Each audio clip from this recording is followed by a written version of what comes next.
ये कहानी एक छोटे से गांव में रहने वाले विजय की है। गांव में रहने वाले हर किसी के जीवन में सादगी और अपनापन था। इसी गांव में विजय अपने माता पिता के साथ रहता था। उसकी माँ बहुत दयालु और ममतामयी थी। विजय का बचपन माँ की गोद में हंसी खुशी बीत रहा था, लेकिन किस्मत को कुछ और ही मंजूर था। एक बरसात की रात विजय की माँ बहुत बीमार पड़ गई। गांव के वैद्य ने बहुत कोशिश की, लेकिन विजय की माँ की हालत बिगड़ती गई।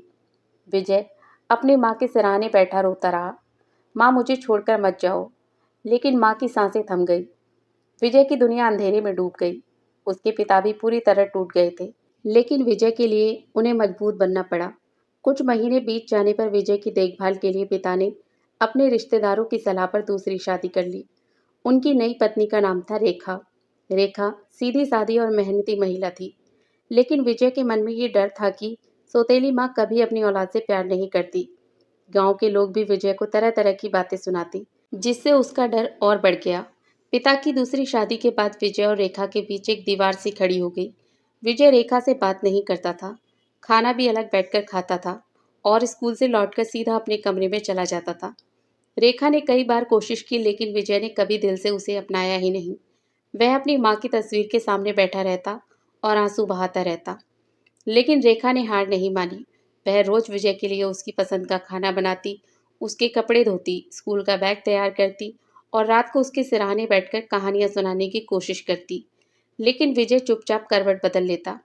रेखा को दुख तो होता, लेकिन वो जानती थी कि विजय को अभी वक्त चाहिए। एक दिन गांव में बड़ा मेला लगा। विजय के पिता ने विजय से कहा, बेटा मेले में चलोगे? विजय ने सिर झुका लिया। रेखा ने प्यार से उसका हाथ पकड़ा और बोली, चलो बेटा, तुम्हें मेले में तुम्हारी पसंद की चीजें दिलाऊंगी। विजय ने बेमन से हाँ कर दी। मेले में रेखा ने विजय के लिए लकड़ी की सुंदर गाड़ी, रंग बिरंगे गुब्बारे और उसकी पसंदीदा जलेबी दिलाई। विजय को पहली बार महसूस हुआ कि रेखा में भी माँ जैसा अपनापन है। झूले पर बैठते समय जब विजय डर गया, तो रेखा ने उसका हाथ थाम लिया। विजय को माँ की याद आ गई, लेकिन साथ ही एक नया सुकून भी महसूस हुआ। कुछ दिनों बाद विजय को तेज बुखार हो गया। पिता काम पर गए हुए थे। रेखा ने विजय की खूब सेवा की। उसने रात रात भर जागकर विजय की देखभाल की, उसके माथे पर पट्टियां रखी, दवा दी और जब विजय बड़बड़ाने लगा तो रेखा ने उसके सिर पर हाथ फेरकर उसे शांत किया। विजय ने पहली बार रेखा की आंखों में चिंता और सच्चा प्यार देखा।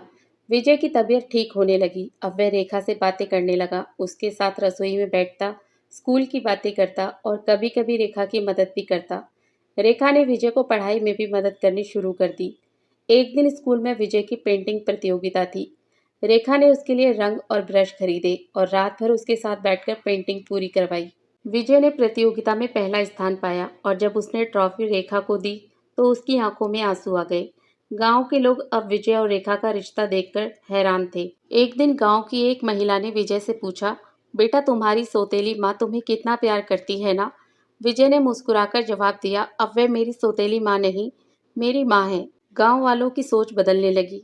अब वे अपने बच्चों को विजय और रेखा की मिसाल देते।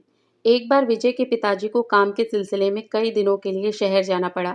घर की सारी जिम्मेदारी रेखा और विजय पर आ गई। रेखा ने विजय को हर काम में साथ लिया, सब्जी लाना, खाना बनाना, घर साफ करना। विजय ने महसूस किया कि माँ का मतलब सिर्फ जन्म देने वाली नहीं, बल्कि वो है जो हर मुश्किल में साथ खड़ी रहती है।